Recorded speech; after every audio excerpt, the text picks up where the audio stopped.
হ্রদের নীল জলরাশি, সুবিশাল সবুজ পাহাড় আর নীল আকাশের সাদা মেঘের ভেলা, নৈসর্গিক সৌন্দর্যের অপরূপ নয়নাভিরাম এই সৃষ্টি যে কাউকে সহজেই বিমোহিত করে। প্রকৃতির এমন মোহিত রূপ দেখতে প্রতি বছর লাখো পর্যটক ভিড় জমায় পাহাড়ি জনপদ রাঙামাটিতে। অথচ পর্যটনের অপার সম্ভাবনা থাকার পরও এই অঞ্চলে সরকারিভাবে নেই কোনো উদ্যোগ। সম্প্রতি ব্যক্তি পর্যায়ে বেশ কিছু রিসোর্ট, হাউসবোট সেবা চালু হয়েছে।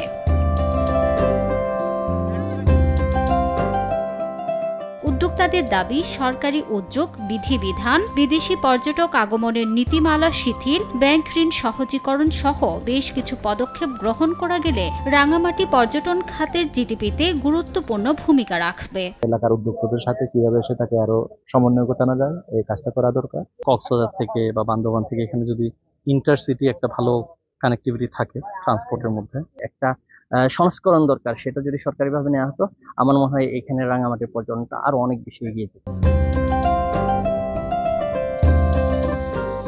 ঋণ প্রাপ্তির ক্ষেত্রে প্রতিবন্ধকতা নিরসন সহ আকর্ষণীয় স্থান হিসেবে গড়ে তুলতে প্রয়োজনীয় পদক্ষেপ নেওয়ার আশ্বাস সংশ্লিষ্টদের।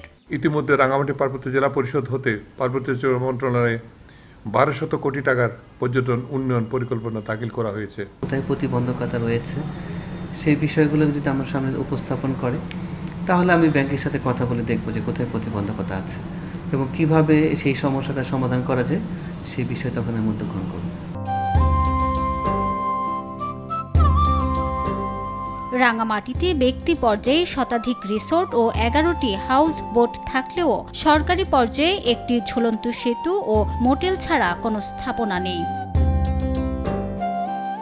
সময় সংবাদ, রাঙামাটি।